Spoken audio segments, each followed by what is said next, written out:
मित्रों नमस्कार। मित्रों हमारे एस्ट्रो सोल कार्यक्रम में आपका स्वागत है। मित्रों आज हम आपके समक्ष रखने जा रहे हैं गुरु ग्रह का गोचर। 13 तारीख को यानी 13 अप्रैल को गुरु अपनी राशि अपनी स्वयं की राशि मीन राशि में प्रवेश कर गए हैं।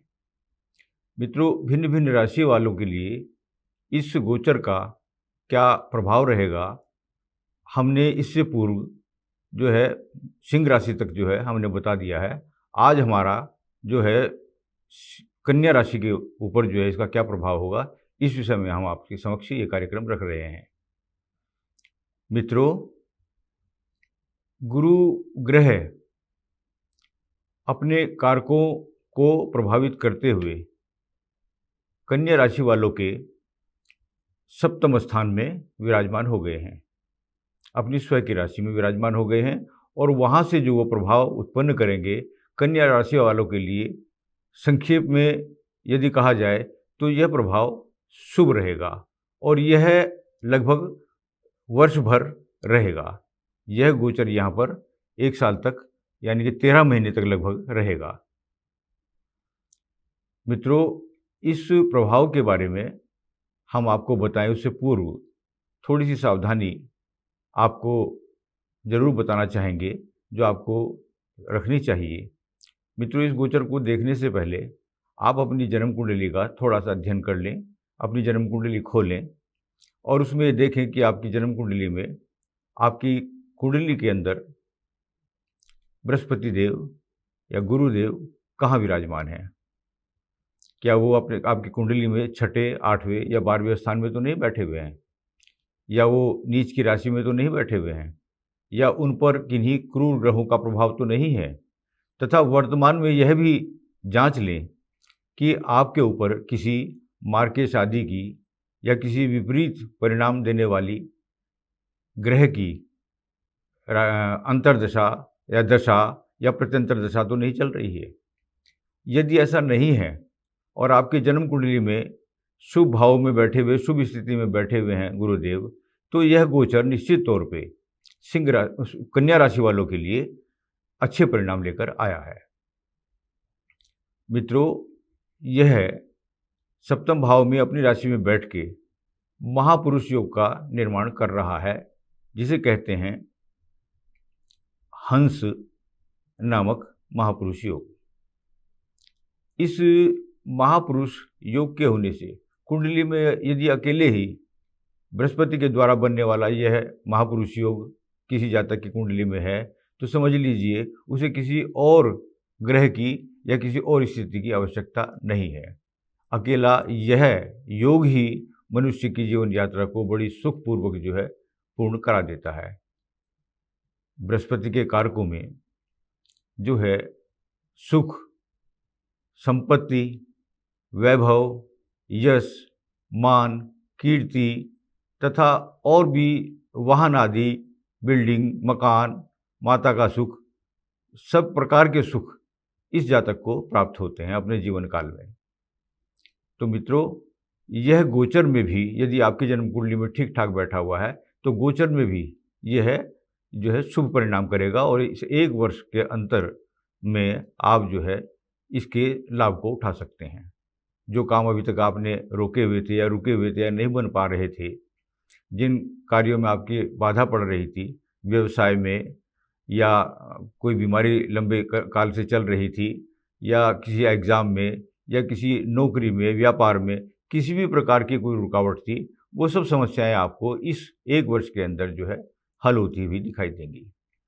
मित्रों यह गुरु ग्रह है, चूँकि धन का, विवाह का, सुख का, संतान का, संपत्ति का, ज्ञान का, बुद्धि का, विद्या का सब प्रकार से कारक होता है, तो इन्हीं सभी क्षेत्रों में कन्या राशि वालों को बहुत बहुत लाभ प्राप्त होगा। मित्रों यह 7वें घर में बैठकर मनुष्य के भाग्य में वहाँ से दृष्टि डालता है लाभ स्थान पर और 9वीं दृष्टि डालता है पराक्रम भाव पर। मित्रों बृहस्पति की जो लाभ भाव पर दृष्टि पड़ रही है वह उच्च की दृष्टि है। उच्च की दृष्टि का अभिप्राय यह है कि सामान्य से अधिक लाभ की ये इससे आशा की जा सकती है।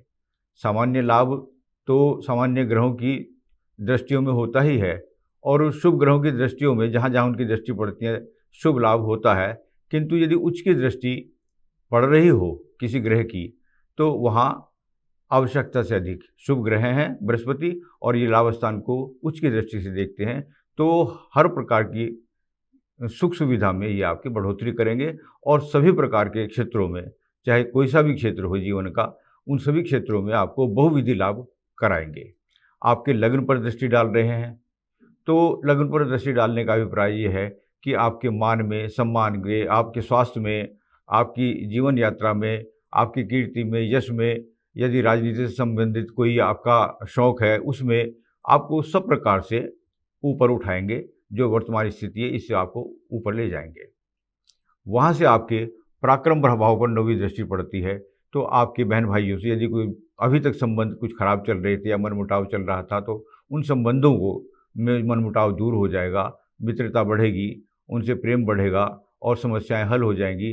तथा इस कार्यकाल में, इस 1 वर्ष के अंदर आप जिस काम में भी हाथ डालेंगे आपको सफलता ही नजर आएगी। दैनिक रोजगार में सप्तम भाव में बैठा हुआ है, तो वहाँ आपके गृह सुख में और आपके दैनिक रोजगार में भी वृद्धि होगी। यानी कि आप कोई कार्य व्यवसाय करते हैं या नौकरी करते हैं, तो उसमें भी प्रमोशन आदि के चांसेस आपके सामने प्रकट होंगे। आप उसका विशेष लाभ उठाएं।